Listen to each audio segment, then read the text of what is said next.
রাত্রে অনুমানিক একটা হইব আমার কাছে তার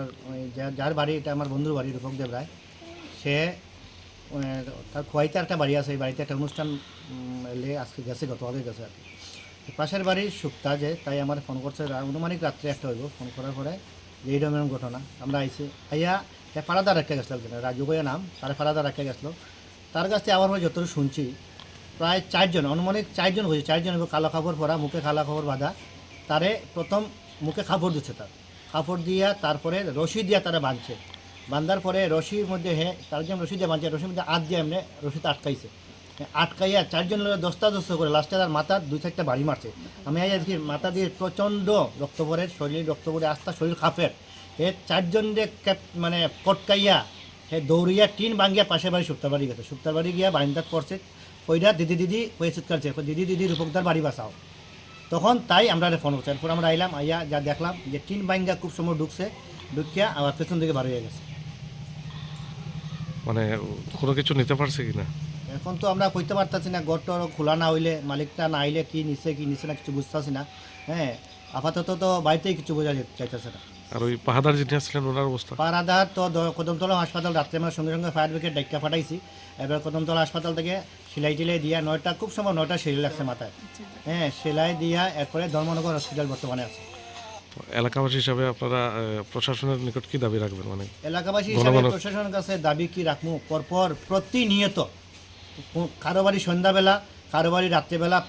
মানে এটা নিত্যদিনের ঘটনা হয়ে গেছে আমরা চোরাইবাড়িতে বিশেষ করে চোরাইবাড়িতে প্রশাসনের কাছে প্রতিবার যাইতাছি গিয়া প্রশাসনও বোঝা যায় নির্বিকার তারাও কিছু করার মতো নাই আর আমরা পাবলিক কী করবো আজকে একটা আমরা কড়া ডিসিশন নিব পদক্ষেপ কমিটি আমরা আলোচনা করতে আসি কি মনে হয় ফাঁকা বাড়ি এগুলো চোর ডাকাতা কিভাবে মানে ইয়ে করতে তারা জানে কার বাড়ি কখন না একবারে বিশ্বস্ত লোক এবং আমার খুব সময় আমাদের ধারণা এটা খুব পাশাপাশি এরিয়ার লোক তারা এটা টিম আছে কার বাড়িতে কবে লোক বাড়িতে থাকে না সেই বাড়িতে তারা তালা ভাঙার চেষ্টা করে গড় ঢুকার চেষ্টা করে মানে একটা ভালো নেটওয়ার্ক একটা আছে সমস্ত চোরাই বাড়ি কদমতলা মিলিয়ে আমার মনে হইতেছে এটা ভালো নেটওয়ার্ক সব জায়গায় জায়গায় তারা লোক রাখা আছে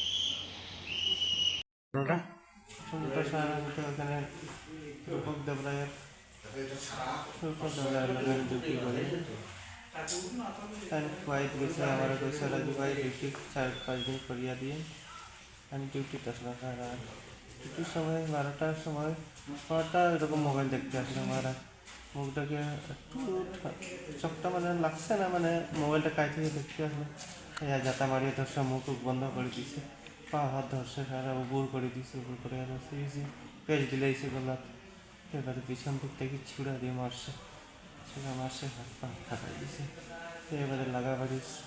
যখন সারছে তখন ভাগছে তারা যখন লাগাবাড়ি একটা সুক্তা দিতে তারা ঘরে টিঙ্গল লাত মারে ঢুকিয়ে তারা গিয়েছে চিল্লা করছে মানুষ জমছে বাড়ি আইছে এরপরে সারা মারে বা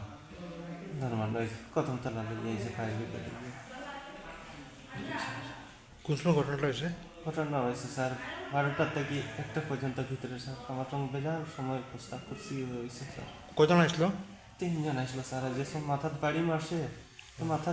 বোঝা যায় একদম আমার 4-5 জন দেখা যায় স্যার যারা আসলো তারা নাম করতে পারবেন না স্যার এটা দেখছি না স্যার চিনতে পারছি না স্যার কালা কালা ড্রেস লাগাইছি স্যার কী কারণে আপনার মারছে এটা কইতা পারি না স্যার আমি তো ডিউটি দিয়েছিলাম স্যার কীটা মারছে না আমি তো কইতাম 3 ক্ষতি করা যায় না স্যার গরিব তখন হসপিটালে কোন সময় আছেন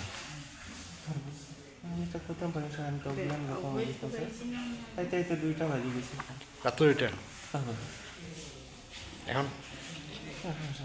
শরীরটা আমার তো বেশি ভালো লাগতেছে না কইলে খালি মাথার বেদনা করতেছে থানায় কি হামলা করছো সারা হামলা করছে স্যার আমি সুত্তা দেয় গতকালকে রাত্রে 1টার সময় আমি একটা টিনের আওয়াজ পাইয়া আমি উঠিয়া লাইটটা জ্বালাইছি লাইটটা জ্বালানোর সাথে একজন মানুষ আমার দরজার সামনে গিয়া দিদি বাঁচাও এরকম চিৎকার দিছে আমি লাইট জ্বালাইছি এরপরে যাচ্ছি দপ একটা শব্দ পাইছি আমরা পিছন দিকে এরপরে লাইট জ্বালাইয়া দরজা খুলিয়া দেখি আমার গ্রিলের সামনে একজন মানুষ এরকমের পরে দেখছি যে আমরা লাগা বাসার ওই ফারাদার একজন তান্ডে কয়েকজনে বেড়ে মাথা উঠে মারছে উঠছে ফাটাইছে উঠেছে রক্ত আমার এখানে ফালাই এরপরে আমি সব চিৎকার দিচ্ছি সব মানুষ আইছে দেখছে কার বাড়িটা রূপক দেবরা তাই না কই খুয়াই আছে মানে কি উদ্দেশ্যে তারা আক্রমণ করছিল? চুরি বা ডাকাতি এরকম কোনো? চুরি বা ডাকাতি এটা উদ্দেশ্য আক্রমণ আছে।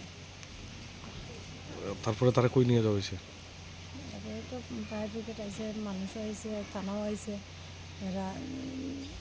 ফায়ার ব্রিগেড দিয়ে তো কদমতলা পাঠাইছে হাসপাতালে। এটা কত নম্বর ওয়ার্ড? 3 নম্বর ওয়ার্ড, কোন পর্যায়ে? চিরাইবাড়ি পঞ্চায়েত।